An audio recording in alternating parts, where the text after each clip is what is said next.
एक ऐसा केस बताएं जो आप कभी नहीं भूल सकते, जहां सब कह रहे थे कि ये बच्चा नहीं चलेगा। 15 साल का जो आपका कैरियर है, अब उसमें ऐसा कोई केस आया जिसके हाथ पांव टेढ़े हैं, गर्दन टेढ़ी है, ओए, और वो बच्ची सिर्फ अपनी आंखें हिला सकती है या थोड़ा सा सर हिला सकती है। कि 90% केसेस में इलाज मुमकिन होता है, लेकिन वालिदैन, आपने अभी बात की लाइल्मी है, लाइल्मी की वजह से जो है वो इलाज नहीं करवाते। कौन सी ऐसी बात है जो है सबसे ज्यादा दिल तोड़ देती है, दिल दुखाती है, और खासकर वालिदैन का? फिजियोथेरेपी से बिल्कुल पॉसिबल है, लेकिन ये एक बंदे का काम नहीं है, एक थेरेपिस्ट नहीं करेगा। आजकल स्ट्रोक का पेशेंट हम फिजियोथेरेपिस्ट के लिए मेरे ख्याल में नॉट अ बिग डील। तो डॉक्टर का वो पेशेंट पूछता है कि क्या हो गया मुझे, वो कहा आपको आपकी जो बीमारी है वो उस चैप्टर से आई है जो कि मैं उस टाइम स्किप कर गया था।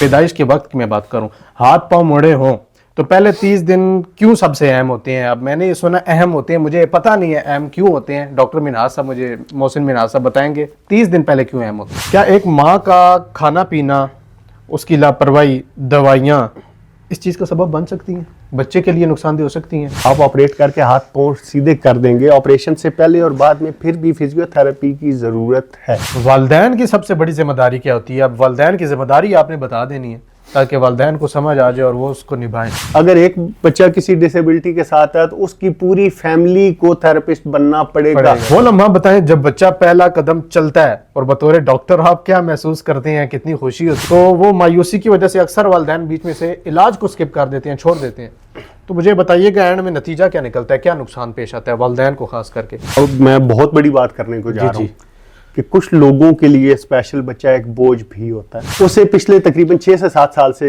एक कुर्सी पे बांध दिया जाता है। ओए होए होए। इतनी प्यारी बच्ची कि मैं क्या बताऊं। अगर आपके पास कोई ऐसा बच्चा लाया जाए जिसका इलाज सिर्फ इसलिए मुमकिन नहीं रहा कि वालिदैन ने 2-3 साल आमिलों के पास दम दुरूद करवाए, टोटके आजमाए और वक्त ज़ाया करते रहे। हमारे पास लोग आते हैं लाखों करोड़ों लुटा के, बकरे दे के, पता नहीं क्या क्या दे के। इसमें सबसे मेन चीज हमें ये समझनी है कि मालिश और मसाज दो अलग चीजें। अगर कोई माँ ये पॉडकास्ट देखती है, सुनती हैं और सुनते हुए वो रो रही हैं अपने बच्चे की, अपनी औलाद की वजह से, एक ऐसा जुमला आपने कहना है ताकि वो उनके दिल पर असर कर जाए और उनको हौसला मिल जाए। क्या एक ऐसा मशवरा आपने देना है जो खास कर इन स्पेशल चाइल्ड्स की, एक बच्चे की जो है ना पूरी जिंदगी को बदल सकता है?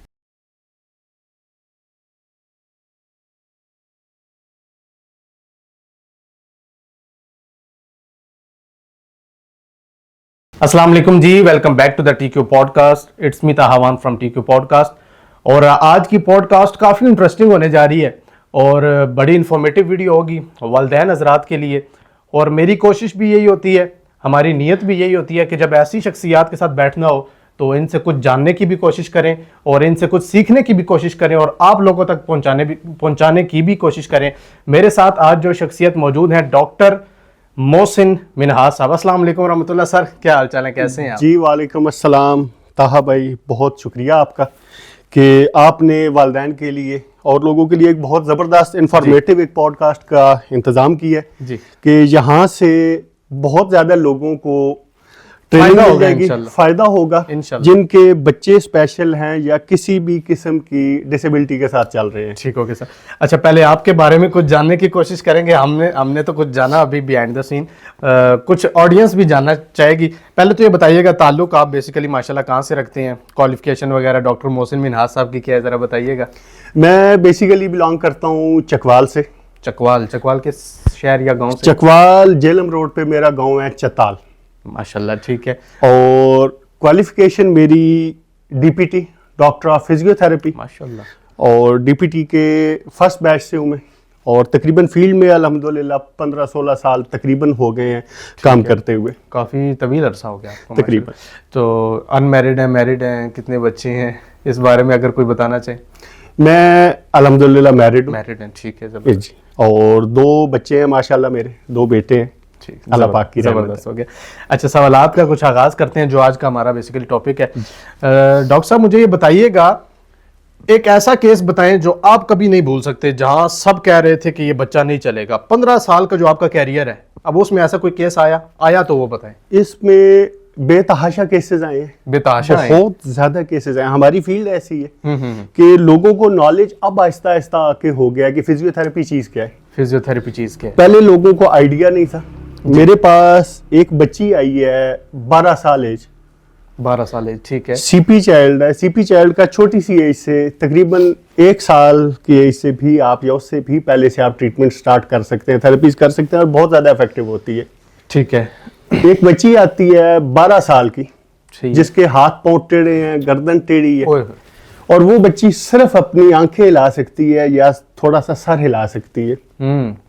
अगर कोई चीज पकड़ती है, कोई चीज हाथ में पकड़ लिया तो लॉक हो गया, हाथ खोल नहीं सकती, आइडिया ही नहीं है।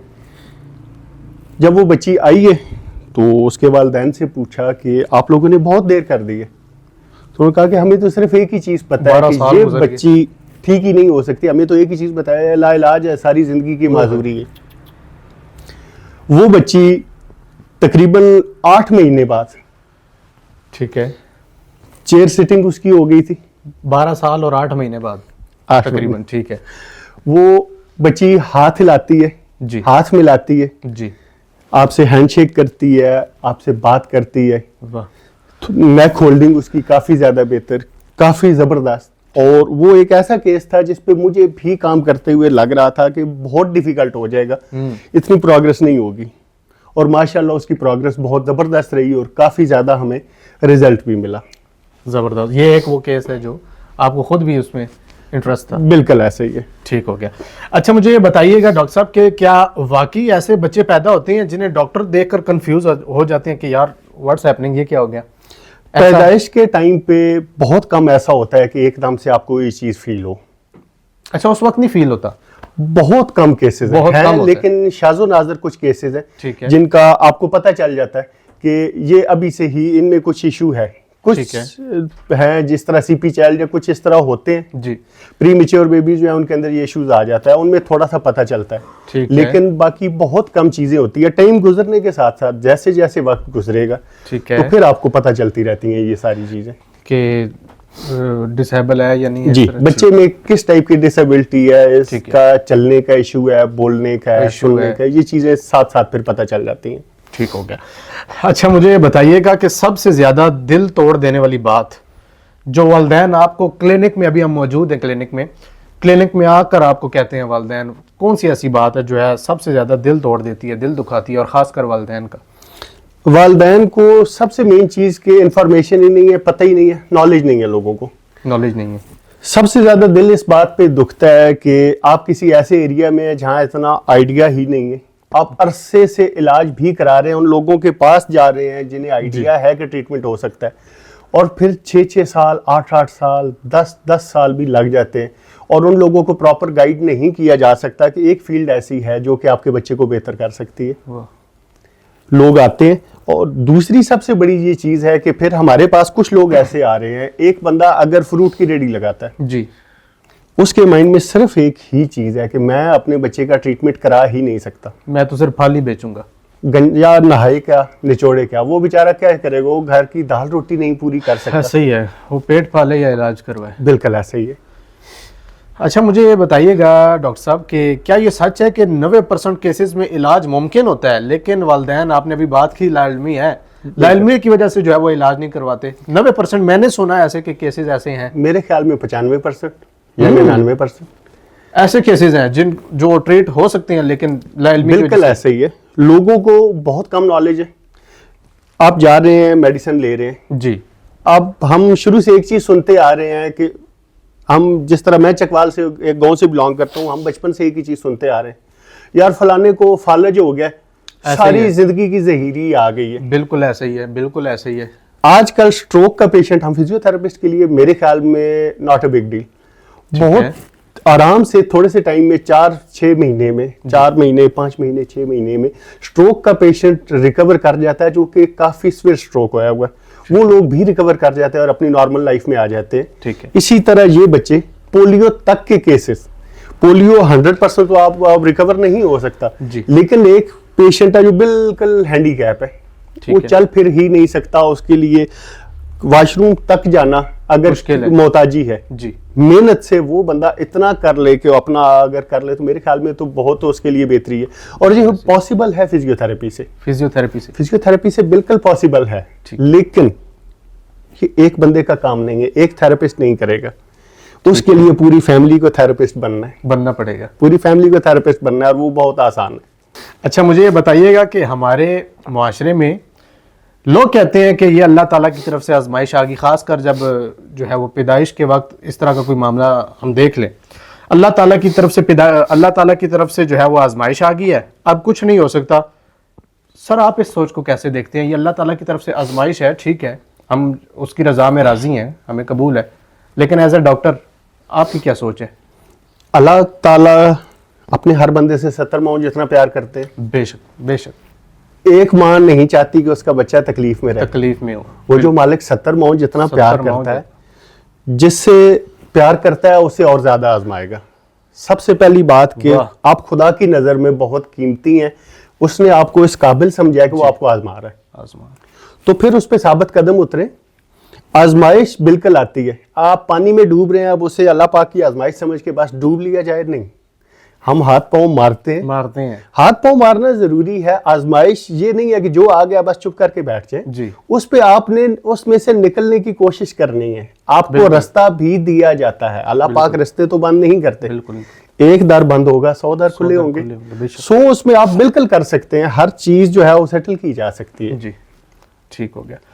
अच्छा, मुझे बताइएगा कि सबसे खतरनाक और गलत मशवरा कौन सा होता है जो बच्चे की ज़िंदगी भर के लिए नुकसान दे सकता है? वो डॉक्टरों की तरफ से होता है, या कोई चाइल्ड है उसकी फैमिली की तरफ से हो गया, या उसके वालिदैन की तरफ से हो गया? कौन सा ऐसा गलत मशवरा है जो बच्चे की ज़िंदगी के लिए ख़तरनाक और नुकसानदेह हो सकता है?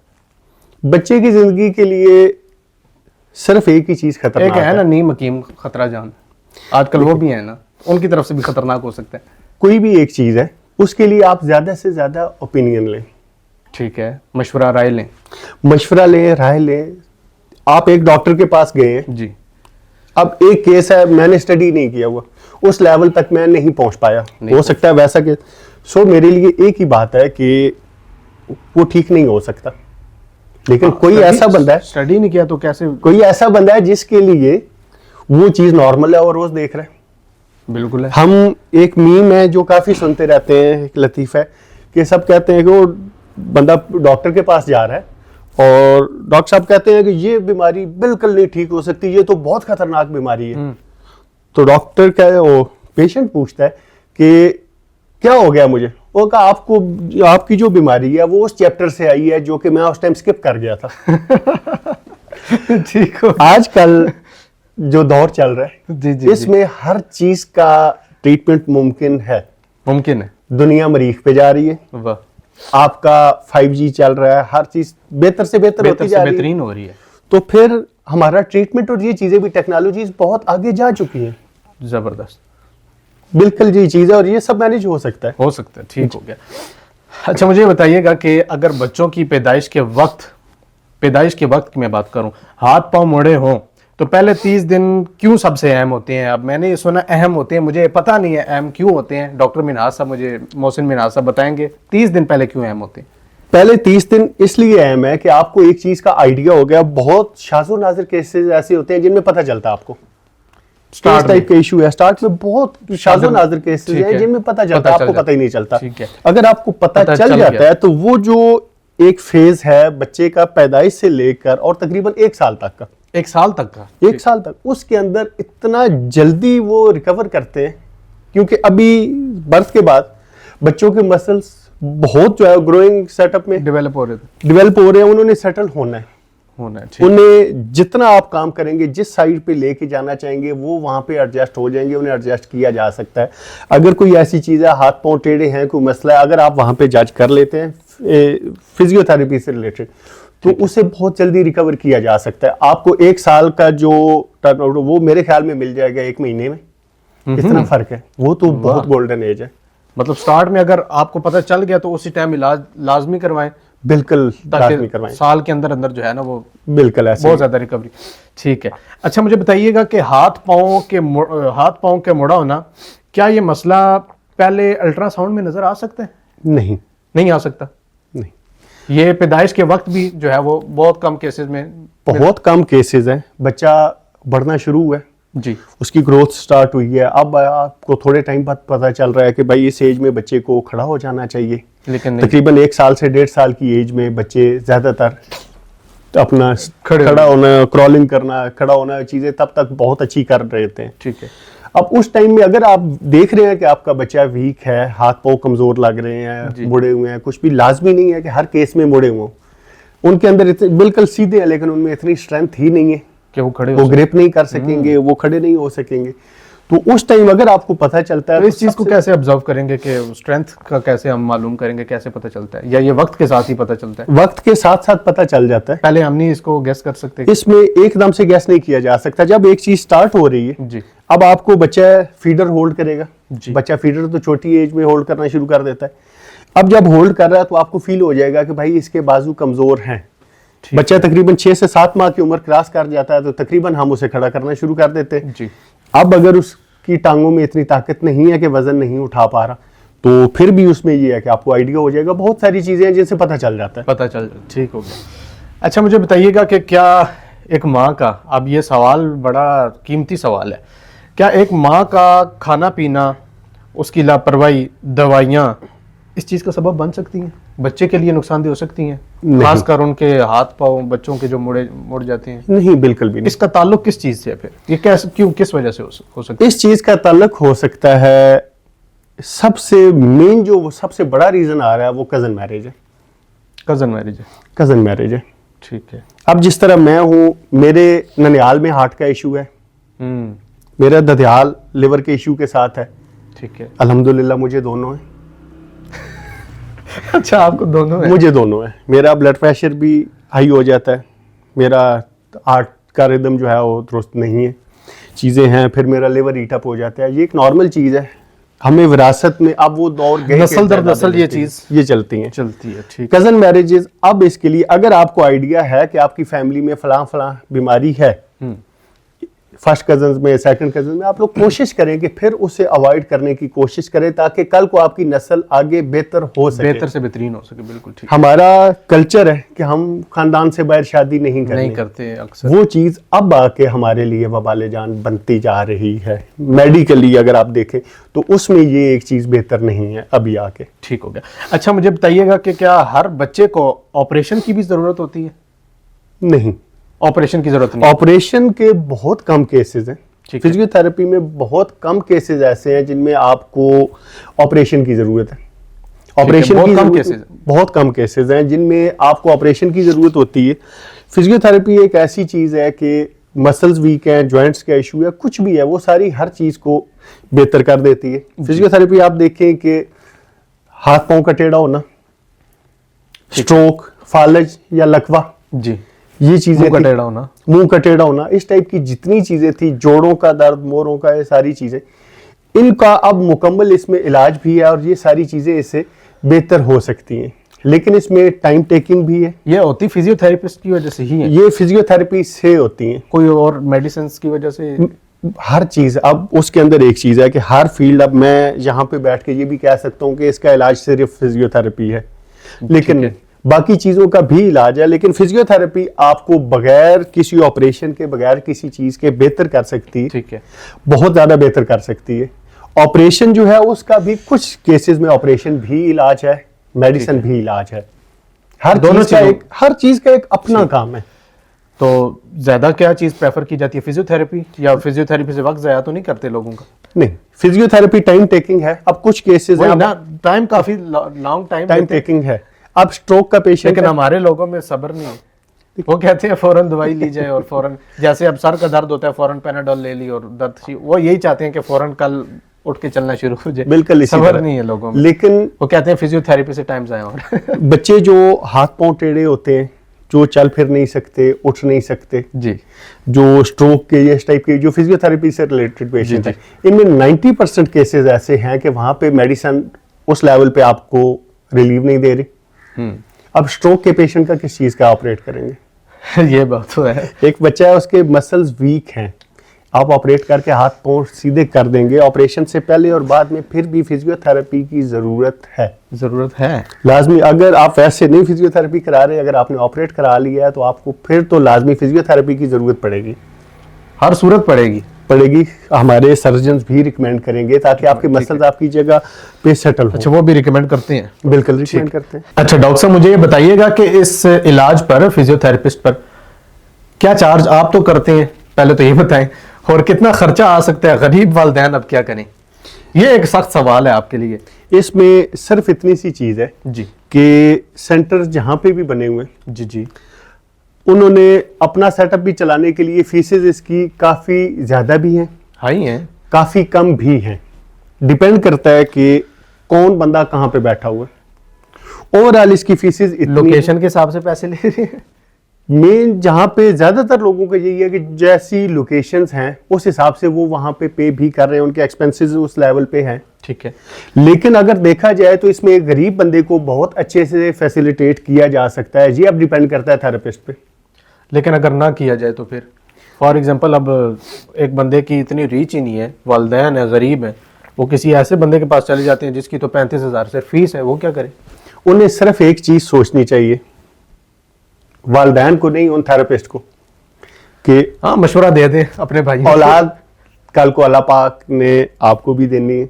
बिल्कुल। अल्लाह पाक के कामों का कुछ पता नहीं है। बिल्कुल। कल को आप भी वहां पे हो सकते हैं। हाँ, उस स्टेज पे आप भी आ सकते हैं। आप भी हो सकते हैं। रिस्क तो अल्लाह पाक ने देना। बिल्कुल। अभी मुझे ये चीज तब समझ आई है जब मैंने अपने भाई का ट्रीटमेंट कराया। मेरा भाई क्लोन कैंसर का पेशेंट, कैंसर आपके घर के बर्तन भी बिकवा देता है, हम हर जगह सुनते हैं, मैंने देखा भी है। आपने खुद ये देखा? और फिर आप 7 महीने लगा के आपका एक ही दोस्त हो और सबसे कीमती भाई का रिश्ता एक भाई अच्छे से समझ सकता है, और वो भाई भी हर पैसा हर चीज लगा के आपके पास, और फिर वो भाई भी चला जाए, तो ये एक बहुत बड़ी चीज है। तो मुझे उस चीज ने एक ही बात सिखाई है कि पैसे की अहमियत नहीं है। मुझे उस टाइम पैसे की अहमियत समझ आई है कि पैसा कुछ नहीं है। आपकी आंखों में आंसू है। कितना पैसा क्या चीज, मैं वो भाई यहाँ पे वापस नहीं ला सकता। सही बात। सो उसमें सिर्फ एक ही चीज है कि कल किसी का भाई, किसी का बेटा, किसी की बेटी कल को मेरे पास आए तो मेरी आंखों के सामने मेरा भाई होगा। तो मेरे ख्याल में मेरा ये मशवरा है तमाम थेरेपिस्ट को, तमाम लोगों को, कि हाँ, हर बंदा एक जैसा नहीं है। जी जी। जो आपको पे कर सकता है आप उनसे बिल्कुल चार्ज करें, उन्हें इशू भी नहीं है। लेकिन जो नहीं कर सकता, आप गरीब बंदे का भी ख्याल करें, और इसी से उसका फायदा होगा। एक गरीब बंदा कहाँ जाएगा? अमीर बंदा तो यहाँ से अमेरिका भी जाएगा, यहाँ से इंग्लैंड भी जाएगा, जा सकता है, जहाँ इलाज मुमकिन हो जाएगा। तुम जमीन वालों पर मेहरबान रहो, आसमान वाला तुम पर मेहरबान रहेगा। अगर हम ये चीज समझ जाएंगे तो बस फिर हर बंदे का ट्रीटमेंट हो सकता है। जबरदस्त हो गया। अच्छा सर, बताइएगा कि इलाज के दौरान वालिदैन की सबसे बड़ी जिम्मेदारी क्या होती है? अब वालिदैन की जिम्मेदारी आपने बता देनी है ताकि वालिदैन को समझ आ जाए और वो उसको निभाएं। इलाज के दौरान वालिदैन की सबसे बड़ी जिम्मेदारी सिर्फ एक है। ठीक है। ज्यादातर लोग ये समझते हैं कि हमने थेरेपिस्ट को पे कर दिए, बात खत्म होगी, बात खत्म हो गई, अब पैसे दे रहे हैं ना, बस अगला बंदा काम करता रहेगा, मैं अपनी जान लगा दूंगा। लेकिन वो मेरा बेटा या बेटी नहीं है। पेशेंट आते हैं, जाते हैं, चले जाएंगे, 2 नहीं 2 जाएंगे, 4 आ जाएंगे, एक सेटअप है। लेकिन माँ बाप रिप्लेस नहीं कर सकते बच्चे को। थेरेपी चलेगी तब। अब एक बच्चा है, मेरी ये कोशिश होती है कि मैं पेरेंट्स को बहुत अच्छे से गाइड करता हूँ। जबरदस्त। एक बच्चा अगर है स्पेशल, अगर एक बच्चा किसी डिसेबिलिटी के साथ है तो उसकी पूरी फैमिली को थेरेपिस्ट बनना पड़ेगा। ये आपने स्टार्ट में भी कहा। आप किसी थेरेपिस्ट के पास जाएंगे, वो 1 घंटा लेगा, 30 मिनट्स, 40 मिनट्स, 45 मिनट्स, 1 आवर, ठीक है, 2 घंटे लगा लेगा थेरेपिस्ट, बस। बाकी 22 घंटे तो वो आपके पास है। आपके पास ठीक आपने ही करना है। आप थेरेपिस्ट से सीखें, वही एक्सरसाइज दिन में 3 से 4 बार अगर आप कराते हैं, जो बच्चा 2 साल में ठीक होना है, जो थेरेपिस्ट करा रहा है वही वालिदैन भी एक्सरसाइज करवाएं। जी। आप थेरेपिस्ट के सर पे बैठेंगे, भाई हमें गाइड करें। ये छोटा सा इशू नहीं है। उस बच्चे को ठीक होने में 6 महीने भी लग सकते हैं, साल भी लग सकता है, 4 साल भी लग सकते हैं। ठीक है। अब इशू पे डिपेंड करता है। अगर आप उस पर मेहनत करेंगे, फिजियोथेरेपी की कोई भी एक्सरसाइजेज या कुछ भी, वो आप खुद करवा सकते हैं। ठीक हो गया। उसमें आप करवाएं तो आप तब जाके आपका बच्चा ठीक होगा। आपको मुकम्मल थेरेपिस्ट बनना। सबसे बड़ी जिम्मेदारी ही ये है, वालिदैन की है, कि जो फिजियोथेरेपिस्ट करवा रहा है वो एक्सरसाइज 2 घंटे अगर वो करवा रहा है तो 22 घंटे आपकी वो जिम्मेदारी है कि आप। बिल्कुल ऐसे ही है। ठीक, ये टीम वर्क है। अगर आप नहीं करवाएंगे, अगर सिर्फ थेरेपिस्ट करवा रहा है जी, थेरेपिस्ट की जेब भी गर्म हो रही है, आपका टाइम भी गुजर रहा है, बच्चा भी ठीक हो रहा है, लेकिन फिर वो ठीक 6 साल में होगा। फिर आप 2 साल बाद तंग होंगे, आप कहेंगे नहीं थेरेपिस्ट ने काम नहीं किया। नहीं। ये टीम वर्क है। आपका बेटा है, आपको 2 साल में, आपकी बेटी आपको 2 साल में, 1 साल में, 6 महीने में उसे ठीक करना, नॉर्मल लाइफ में लाना है। बहुत जबरदस्त। अच्छा, वो लम्हा बताएं, अब आपके पास क्लिनिक में इतने सारे इस तरह के आपने केसेस मुझे अभी बताए, वो लम्हा बताएं जब बच्चा पहला कदम चलता है और बतौर डॉक्टर आप क्या महसूस करते हैं, कितनी खुशी होती है। आपने अपने भाई के बारे में भी आप जिक्र कर दिया, तो आप जब वो बच्चा चलते हुए देखते होंगे और मेहनत भी आपकी है, तो कितनी खुशी आपको होती है, क्या महसूस करते हैं? आप ये देख लें कि हमारे लिए शायद जिंदगी की बड़ी खुशियों में, सबसे बड़ी खुशियों में कोई एक खुशी है। आप एक उस चीज पे मेहनत कर रहे हैं जिसके बारे में आपको ऑलरेडी बहुत सारे रिव्यूज मिल चुके हैं कि ये नहीं होना, ये तो ठीक होने ही नहीं है, इसके चांसेस ही नहीं है। फिर एक बच्चा लेट आया, उसकी एज भी गुजर गई है। अब अचानक से आप कोशिश करते करते आप किसी दिन आते हैं, एक बच्चा हाथ भी नहीं ला सकता था, सिर्फ लेटा हुआ आपके पास आया, वो आपको अगर आके हैंडशेक कर देता है, आसमान को खुशी छूती है बंदे, आपका दिल जो है ना, सही बात है, वो आसमान को छू रहा होता है। सही बात। उसके अंदर फिर एक बच्चा चलने लग गया, वाह, चल ही नहीं सकता, इतना वीक है। अचानक से वो बच्चा, आप सिर्फ उसकी उंगली पकड़ते हैं और वो चलना शुरू हो जाता है, वो आपकी उंगली पकड़ के उठ के खड़ा हो जाए, यही बहुत बड़ी चीज है।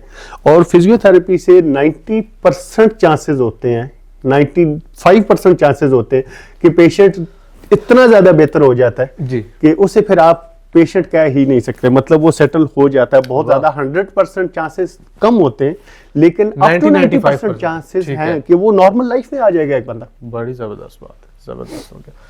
अच्छा बताइएगा कि क्या आपने ऐसे वालिदैन देखे जो मायूसी की वजह से इलाज छोड़ गए हों, नतीजा फिर क्या निकलता है? अभी आपने बताया कि इस तरह वालिदैन खुद जो है वो बच्चे के साथ मेहनत नहीं करते, फिजियोथेरेपिस्ट पे छोड़ देते हैं, टाइम ज़्यादा लग जाता है, जहाँ 2-3 साल लगने वहाँ 6 लगेंगे, तो वालिदैन तो परेशान हो जाते हैं कि हमारा पैसा भी ज़ाया हो रहा है, वक्त भी ज़ाया हो रहा है। तो वो मायूसी की वजह से अक्सर वालिदैन बीच में से इलाज को स्किप कर देते हैं, छोड़ देते हैं। तो मुझे बताइएगा एंड में नतीजा क्या निकलता है, क्या नुकसान पेश आता है वालिदैन को खास करके, क्योंकि फिजियोथेरेपिस्ट ने तो पैसे लेने।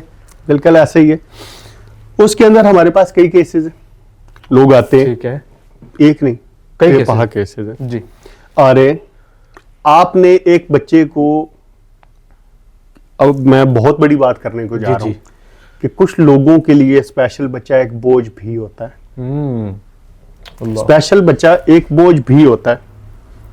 एक बच्ची यहाँ पे, मैंने उस पर बहुत मेहनत की, हमारा उनके साथ ऐसा बॉन्ड बन जाता है कि हमारे लिए वो हमारी औलाद से ज्यादा कीमती है। बड़ी बात, हमारे लिए वो फैमिली मेंबर आप समझते हैं उनको। बिल्कुल, हमारे लिए वो लोग हमारी औलाद से ज्यादा कीमती हो जाते हैं। हमारा उनके साथ बहुत टाइम स्पेंड है, मैं उसे ऐसे ही समझूंगा जैसे मेरा अपना बच्चा है। अब वो बच्चा आप सेट भी कर रहे हैं, सारी कोशिश कर रहे हैं, लेकिन वालिदैन की लापरवाही है। एक बच्चा ऐसी तरह तकरीबन उसे हमने काफी मेहनत करके सेटल किया, लेकिन फैमिली को लाने पे इशू हो रहा है, लापरवाही पे, हम नहीं ला सकते इतना टाइम। उस बच्चे को घर ले गए, उन्होंने थेरेपी छोड़ दी है। मेरी इतनी मेहनत, उस बच्चे को मैंने बिल्कुल लेटे हुए बच्चे को उठा के खड़ा कर दिया, स्पोर्ट से वो बच्चा चल सकता है। और अचानक से आपको एक दिन उसका कोई रिलेटिव कॉल करता है कि डॉक्टर साहब वो बच्चा गले में नवाला फंसने से बहुत हो गया, और घर से 5 मिनट के फासले पे अस्पताल है, लेकिन वो बच्चा जान की बाजी हार जाता है क्योंकि इसे हॉस्पिटल पहुंचाने में आधा घंटा लगाया जाता है। ये भी केसेस हैं। ये वालिदैन की हमारे लिए इससे बड़ा दुख भी कोई नहीं है कि इतनी बड़ी मेहनत, हम तो, मैं कई बार कहता हूँ कि आपसे नहीं संभाला जाता, मुझे दे जाए, लेकिन आप मेहनत तो करें इन बच्चों पे, उन बच्चों पे आपकी मेहनत करनी बनती है। आप पे बोझ आप हमें दे दें, लेकिन वो बच्चे नॉर्मल लाइफ में आ सकते हैं, वो मुकम्मल माजूर नहीं है, आपकी नाअहली है कि आप उस बच्चे पे काम नहीं कर रहे। एक बच्ची, स्पेशल बच्ची, जिसका बिहेवियर का बहुत ज्यादा इशू था, ठीक है, उसने बहुत ज्यादा नोचना, अपने आप को भी दीवार में सर मारने, ADHD थी, काफी हाइपर थी बच्ची, ठीक। उसे पिछले तकरीबन 6 से 7 साल से एक कुर्सी पे बांध दिया जाता है। इतनी प्यारी बच्ची कि मैं क्या बताऊं, और उस बच्ची को पिछले 6 से 8 साल से कुर्सी पे बांध दिया जाता है। घर में बस उसे इसी तरह ट्रीट किया जाता है, वो एक सेंटर में आती है, उसका ट्रीटमेंट स्टार्ट होता है, वो बेहतर होती है। उस बच्ची के साथ तकरीबन मुझे 2.5 घंटे लगे। 2.5 घंटे में मेरा ये सारा चेहरा, ये बाजू उसने छील के रख दिए थे, ब्लीडिंग शुरू हो गई थी इतना उसने। लेकिन 2.5 घंटे के बाद मेरे घुटने पे सर रख के वो बच्ची सो रही थी और उसे चेयर पे बांधा हुआ भी नहीं था, वो रिलैक्स थी। उसे लाइट से इशू था, उसे अंधेरे में रखा जाता था, उठती थी, दरवाजे खिड़कियां उसने बंद करने, उसने लाइट्स ऑफ करनी और वापस आके बैठ जाना। पेरेंट्स को कुछ इशू हुआ, थोड़े टाइम बाद पेरेंट्स ने उसकी थेरेपी बंद करा दी। ठीक है। जब थेरेपी बंद कराई है तो वो बच्ची थोड़े टाइम बाद एक न्यूज़ चैनल पे कुछ स्पेशल बच्चों के लिए फंड रेजिंग चल रही थी। सही है। वहाँ पे हमारे एक बहुत बड़े सिंगर थे पाकिस्तान के, वो भी आए हुए थे फंड रेजिंग के लिए। वो वीडियो मैं देख रहा हूँ तो मैंने देखा कि वो बच्ची भी वहाँ पे बैठी हुई है और फिर उससे व्हील चेयर पे इसी तरह टाई किया हुआ है और वो बच्ची हड्डियों का ढांचा बन चुकी थी। मुझे नहीं लगता कि शायद उस बच्ची ने उसके बाद थोड़ा टाइम भी सर्वाइव किया हो। तो इस तरह के भी लोग मौजूद हैं? बिल्कुल मौजूद है। कुछ लोग इसे खुदा की रहमत समझते हैं कि हमें अल्लाह पाक ने आजमाया, और कुछ लोग ज़हमत समझते हैं कि अल्लाह पाक ने हमारे साथ क्या कर दिया, हमें मिले थे। हर तरह के लोग मौजूद हैं। अच्छा बताइएगा कि इलाज के बाद ऐसा बच्चा आगे जाकर जब नॉर्मल हो जाता है तो फिर वो सारे जिंदगी के मामलात कर सकता है, शादी, जॉब वगैरह हर चीज बिल्कुल कर सकते हैं। बिल्कुल। उनकी स्टडीज रुक जाती हैं। स्टडी रुक जाती है? स्टडी तो रुक गई ना, अब जो स्टडी की एज है उसमें थेरेपी चल रही है। लेकिन जैसे हमारा सेंटर है, हमारा रिहैब सेंटर है बोलता पाकिस्तान जी, यहाँ पे हम लोग भी एक चीज कर रहे हैं कि बच्चों की स्कूलिंग, बेसिक स्कूलिंग, उन्हें हर चीज हम पढ़ना लिखना हर चीज सिखा देते हैं। उन्हें प्रॉपर ट्रेन किया जाता है, उन्हें स्कूल का सिलेबस पढ़ाया जाता है। नॉर्मल लाइफ में वो कर सकते हैं। हमारे पास एक बच्चा तकरीबन माशाल्लाह उसकी एज अभी 22 से 23 साल है और उसकी शादी भी एक सेंटर पे ही हमारे पास बच्ची आती थी, स्पेशल बच्ची थी, और माशाल्लाह उन दोनों की शादी हो चुकी है। वो हैप्पीली मैरिड है और वो बच्चा एक फोटोग्राफर है। वाह। वो बच्चे कोई भी हुनर सीख सकते हैं और अपना जबरदस्त जो है वो रोटी रोजी का इंतजाम उसने किया हुआ और एक अच्छी अर्निंग माशाल्लाह ले रहे हैं। जबरदस्त। मतलब बिल्कुल नॉर्मल लाइफ स्टडी की तरफ से हाथ पीछे हो गया तो आगे हुनर की तरफ वो जा सकते हैं। बिल्कुल ऐसे ही है। देखिए अल्लाह पाक तो बहुत मेहरबान है, बेशक ऐसे ही। उन्होंने आपके लिए सारे रास्ते तो बंद नहीं किए। ये लोग नॉर्मल हो सकते हैं, बिल्कुल नॉर्मल हो सकते हैं और ये सेटल है। इनकी माजूरी अगर है तो फिर ये है कि अल्लाह पाक की तरफ से तो आजमाइश है, लेकिन उसके अंदर हमारी नाअहली बहुत ज्यादा होती है।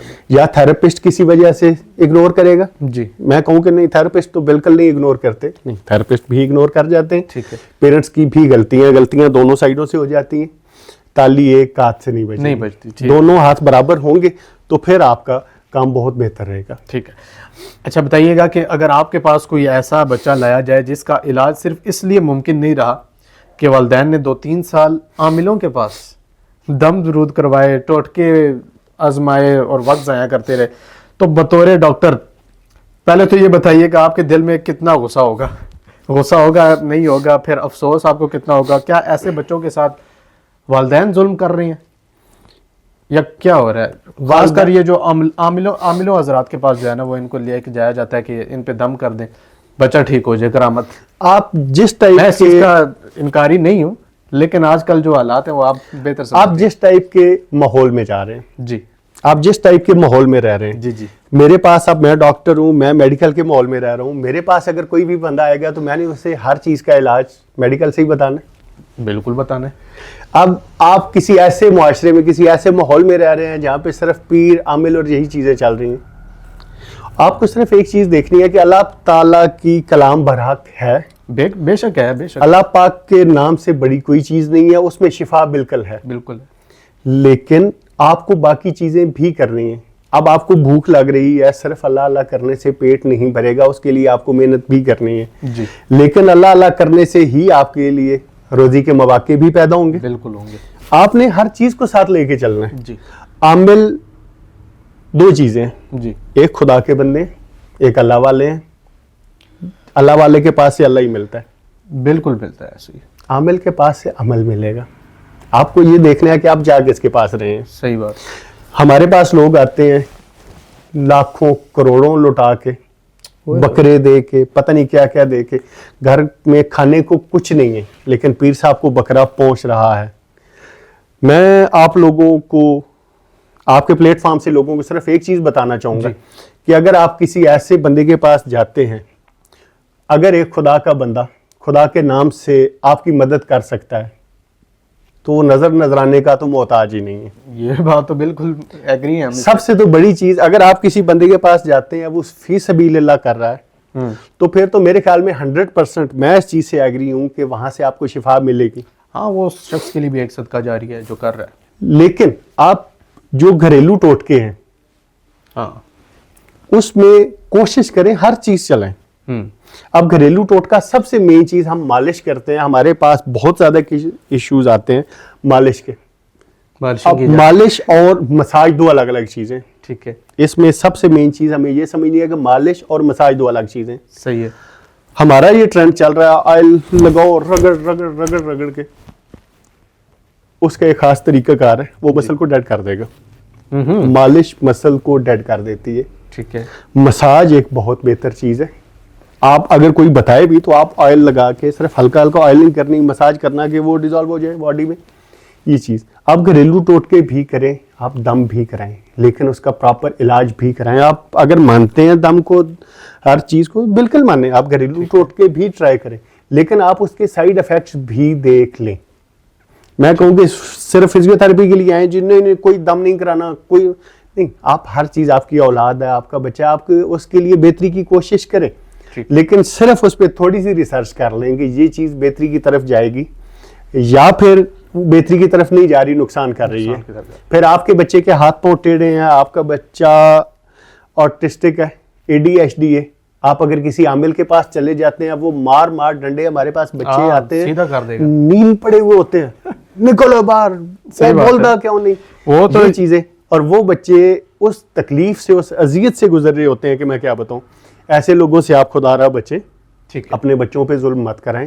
आप उस पे सबसे बड़ा पीर आपका आपके वालिदैन है, आप उनसे दुआ करें। बेशक आपको खुदा तक पहुंचने के लिए ना शारक से ज्यादा करीब है, आपके पास कुरान पाक है, आप कुरान पाक पढ़ें, बच्चे पे दम करें जी। इससे बड़ा कौन सा दम है, इससे बड़ी कौन सी चीज है। ठीक है, बिल्कुल करें, दम अच्छी चीज है, दरूद अच्छी चीज है, सारी हर चीज बिल्कुल है। हमारी कायनात का दारोमदार ही खुदा के नाम पे चल रहा है, तो बिल्कुल ठीक है। लेकिन सिर्फ आप एक चीज देखें कि लकीर के फकीर होके मत रह जाएं, ट्रीटमेंट भी जरूरी है, सारी चीजों को साथ लेके चलें। अगर आप छोड़ नहीं सकते तो सारी चीजों को फिर भी साथ लेके चले, सिर्फ साइड इफेक्ट्स देख लें उनके। अच्छा सर, आप ट्रैवलिंग भी करते हैं, जो दूर दराज के, खासकर आप नॉर्दर्न एरियाज में काफ़ी जाते हैं, फिर उसके बाद हमारे जो है पंजाब साइड भी आप जाते हैं, बल्कि आपने बताया मैं सिंध कराची तक भी जो है वो ट्रैवलिंग करके गया हूँ। तो वो लोग अगर आपसे रब्ता करना चाहें तो आपसे कैसे रब्ता करें, उनके लिए आप क्या इकदाम करेंगे? उसमें मेन ये चीज़ है कि मैं तकरीबन पूरा पाकिस्तान, मेन पाकिस्तान मैं घूम चुका हूँ, सिंध, बलोचिस्तान, पाकिस्तान के हर एरिया में, स्कर्दू, चित्राल, गिलगित, मतलब सब एरिया घूम चुका हूँ, कश्मीर तक जी। मेरी ये कोशिश है, मैं जहाँ पे भी जाता हूँ, मैं अभी पिछले जून में गया हुआ था, ठीक है, स्कर्दू, बरा वैली और उन एरियाज में मैं गया हूँ। मैं जहाँ भी गया हूँ तो कोशिश यही होती है कि मैं दिन को घूमता हूँ, रात जहाँ स्टे करना है उन लोगों को मैं बता देता हूँ कि मैं फिजियोथेरेपिस्ट हूँ, ठीक है। कोई भी जोड़ों का दर्द, मोरों का, पट्ठों का, फालज, लकवा, इस टाइप का कोई मरीज है, कोई बच्चे हैं स्पेशल जिनके हाथ में उठ रहे, कोई भी इशू है फिजियोथेरेपी से रिलेटेड, ठीक है, जो पेशेंट मेरे पास आ सकता है उसे मेरे पास ले आए, जो मेरे पास नहीं चल के आ सकता उसके पास मुझे ले जाएं। मैं फ्री कैंप्स करता हूँ और फ्री ऑफ कॉस्ट। वाह। टूरिंग वैसे ही हमें उसे इबादत समझ के करते हैं, फिर सुकून भी आता है, बहुत मजा है। तो जब उस चीज में चल रहे हैं तो कोशिश ये है, हर चीज पैसा नहीं है, हर चीज पैसा नहीं है। अब आप एक बंदे के पास जा रहे हैं, इतना दूर जहां से जा रहे हैं, अगर उन्होंने रावलपिंडी ट्रीटमेंट के लिए आना है, एक बंदा स्कर्दू से आ रहा है तो एक बंदे का 10,000 रुपये रेंट है। बिल्कुल। अब एक बच्चा अकेले नहीं आ सकता, अगर वो 15 दिन के लिए किसी ट्रीटमेंट के लिए यहाँ पे आ रहे हैं तो तकरीबन उनकी एक गाय बिक जाएगी। बिल्कुल ऐसे ही है, बिल्कुल। गरीब बंदे के पास पैसा नहीं होता, उसके पास असासा उसका माल जानवर है, यही चीजें। तो कोशिश ये होती है कि आप वहां पे जाएं। मैंने पहले भी कुछ वीडियोस भी लगाई सोशल मीडिया पे, वहाँ पे मैं कैंप्स करता हूँ और लोगों को एक ही बात बताता हूँ, अगर आप ट्रैवलर हैं या किसी भी काम से वहाँ जा रहे हैं और आप मेडिकल फील्ड से रिलेटेड हैं तो खुदारा आप उन लोगों को फैसिलिटेट करें, आप वहाँ पे फ्री कैंप्स करें और उसका अजर आप अल्लाह पाक से ले लें। उसका अजर आपको बहुत ज़्यादा मिलेगा। अच्छा, फ्री ऑफ कॉस्ट आप कर रहे हैं तो आपको ज़ाती कोई फ़ायदा नहीं है, बस ये एक सदका जारिया के लिए और एक दुआ के लिए ही आप? ये सारी चीज़ें सिर्फ एक ही उसके पीछे माइंडसेट है। मेरे पेरेंट्स ने भी मुझे एक ही बात बताई कि बेटा पैसा कुछ नहीं है, अपना भाई जाता हुआ आपने देख लिया, पैसे की कुछ अहमियत नहीं है। आप कोशिश करें कि आप अल्लाह पाक के साथ तिजारत करें, आप उसके बंदों पे मेहरबान रहें जी। वो आप पे मेहरबान रहेगा। पंजाबी की एक कहावत है कि मंग पराई खैर जे घर भी आवी। हाँ, किसी की खैर करोगे तो अपने ऊपर भी खैर। मैं तो कुछ ऐसा बोल रहा हूँ कि कल को जो आपने बोना है वो आपने काट लेना है। मैं इंशाल्लाह कोशिश ऐसी कर रहा हूँ कि कल को बुढ़ापे में मैंने भी आना है, कुछ चीज़ें होनी है, अल्लाह पाक के कामों का कुछ पता नहीं है। तो कोशिश ये है कि आप अच्छा बोलें, कल को अच्छा काट लें। पैसा दौलत ये चीज़ें तो कब को ख़त्म हो जानी है। ठीक है। अच्छा, आपसे रब्ता कैसे किया जाए? आप अनाउंस करके जाते हैं कि मैं इस सिटी में, इस एरिया में जा रहा हूँ, मैं जहाँ पे भी जाता हूँ, ठीक है, जिस एरिया में मैं पहुंच गया हूँ, कोशिश ये होती है कि मैं वहां पे लोकल से लाजमी कांटेक्ट करता हूँ। अच्छा, किसी भी लोकल एरिया में ही रुकना है, आबादी में रुकना है, और उन्हें मैं बताता हूँ कि मैं थेरेपिस्ट हूँ। बाकी कांटेक्ट के लिए मेरा कांटेक्ट नंबर आपको स्क्रीन पे नजर आ रहा होगा जी। मेरा कांटेक्ट नंबर है। आप अगर आपका इलाका खूबसूरत है तो फिर तो मैं लाजमी वहां पे आऊँगा।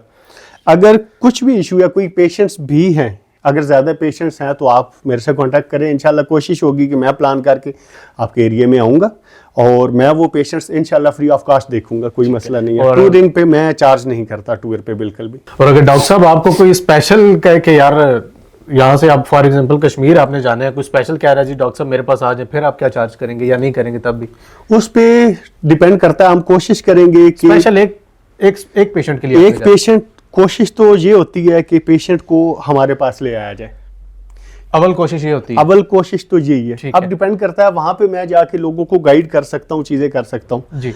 यहाँ पे अगर कुछ टेस्ट की, कुछ चीजों की हमें जरूरत है तो फिर, वरना अगर जाना है तो फिर बात यह है कि जो एक्सपेंसेस बनते हैं, जो चीजें हैं, उसमें फिर साथ साथ जो हमारे लिए ईजी हो जाए, जो उनके लिए ईजी हो जाए, उसमें स्पेशल तो मेन एक चीज़ है कि एक बंदे को आसानी देनी। एक बंदा तकलीफ में है तो उसके लिए आसानी कर दी जाए तो वो ज़्यादा बेहतर है। तो कितना कोई एक्सपेंस आप लेते हैं, कोई बता सकते हैं? उस पर कुछ नहीं बताया जा सकता कि सफ़र कितना। अब यहाँ से कश्मीर जाना है, अब मैं आपको कश्मीर की कोई जगह, आपने नीलम जाना है किसी पेशेंट को देखने, क्या एक्सपेंस लेंगे? नीलम जाना है तो मैं उसके साथ कोशिश करूंगा कि मैं अपना टूर प्लान कर लूंगा।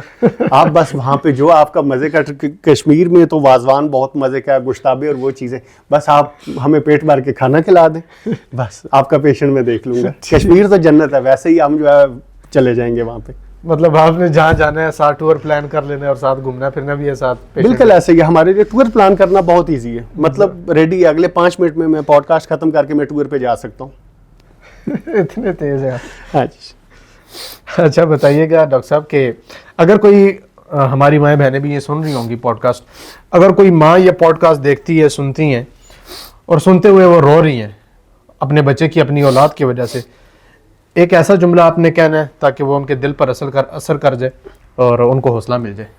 मैं उन माओं को, उन बहनों को सिर्फ एक ही पैगाम देना चाहूँगा कि आपका बच्चा मुकम्मल ठीक हो सकता है अगर किसी भी डिसेबिलिटी के साथ है। आजकल जो दौर चल रहा है, टेक्नोलॉजी, मेडिकल, हर चीज़ बहुत ऊपर जा चुकी है। आपका बच्चा बिल्कुल सेटल हो सकता है। आप उसे सिर्फ जगह ढूंढने कि किस जगह पे लेके जाना है, कोई ऑथेंटिक जगह हो। अब आप उसे अगर सिर्फ दम करा रहे हैं, अगर आप उसे सिर्फ टोटके दे रहे हैं तो वो बच्चा ठीक नहीं होगा। आप उसे थेरेपिस्ट के पास लाएं, जिस टाइप की डिसेबिलिटी है उसी टाइप का थेरेपिस्ट ढूंढें। अगर बोल नहीं सकता तो स्पीच थेरेपिस्ट ढूंढें, अगर बिहेवियर का इशू है तो बिहेवियर थेरेपिस्ट ढूंढें, ऑक्यूपेशनल थेरेपिस्ट ढूंढें। अगर आपका बच्चा फिजिकली डिसेबल है तो आप उसे फिजियोथेरेपिस्ट ढूंढें और उसके पास लेके जाएं। आजकल हर चीज़ का ट्रीटमेंट मुमकिन है। ज़बरदस्त। अच्छा सर, आपका ये जो बोलता पाकिस्तान के नाम से आपने एक बनाया हुआ है, अपना इंस्टीट्यूट टाइप बनाया हुआ है, तो यहाँ पे अगर किसी ने अपॉइंटमेंट लेनी हो आपसे तो उसका क्या प्रोसीजर है, क्या तरीका है? उसका प्रोसीजर और तरीका, और अपनी लोकेशन वगैरह भी ज़रा। हमारी लोकेशन बोलता Pakistan, major Salman street, lane number 6, Peshawar road, Rawalpindi. ठीक है। यहाँ पे आने के लिए हमारे कॉन्टैक्ट्स आपको स्क्रीन पे नजर आ रहे होंगे। ठीक है। उसमें आपने सिर्फ एक चीज करनी है कि आने से पहले आप अपॉइंटमेंट लेंगे नंबर्स में। ठीक। मंडे टू फ्राइडे 9 से 12 बजे तक हमारा क्लिनिक टाइमिंग है। सुबह 9 से रात सुबह 9 से दिन दिन 12 12 बजे तक 3 घंटे। 3 घंटे। ठीक है।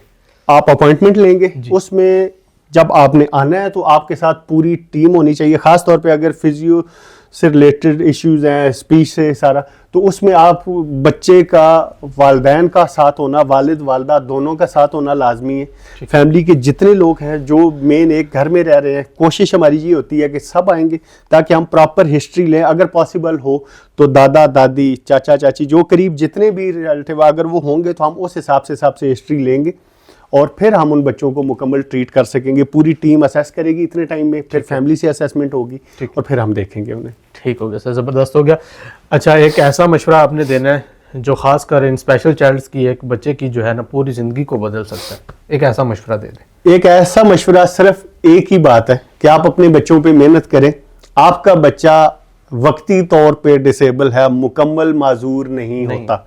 आपके बच्चे ठीक हो सकते हैं, आप अपने बच्चे पे मेहनत करें और आपका बच्चा मुकम्मल तौर पे इंशाल्लाह एक नॉर्मल ज़िंदगी में आ सकता है। जैसे हम लोग हैं, बाकी नॉर्मल लोग हैं, आपका बच्चा भी इसी तरह एक नॉर्मल ज़िंदगी बहुत अच्छे से गुजार सकता है। Sir thank you so much for having us a time, और बड़ा कीमती वक्त आपका होता है और बड़े मामलात आप देख रहे हैं, ट्रैवलर भी हैं। आप देखा पॉडकास्ट ख़त्म करके 5 मिनट बाद मैं कहीं जा भी सकता हूँ, मेरा माइंड ऐसा है। और उसके अलावा आप इंस्टीट्यूट भी अपना एक देख रहे हैं, बोलता पाकिस्तान के नाम से, और काफ़ी सारी चीज़ों को आप मैनेज, आपका शुक्रिया सर। बल्कि मैं समझता हूँ शुक्रिया लफ्ज़ भी आपके लिए छोटा होगा, आपने इतनी मोहब्बत फरमाई, उतना कीमती वक्त। शुक्रिया आपका है कि आपके तवस्सुत से आज बहुत सारे लोगों को कुछ सीखने को मिलेगा।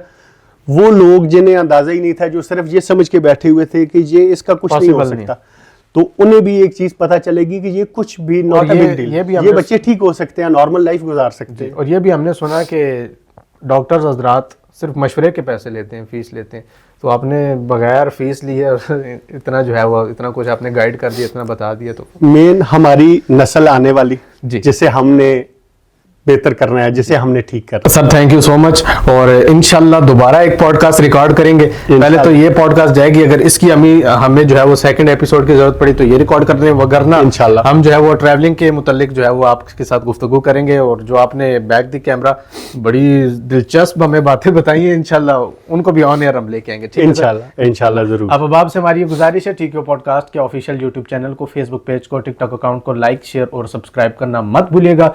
Keep supporting and keep joining. Thank you so much. Allah Hafiz.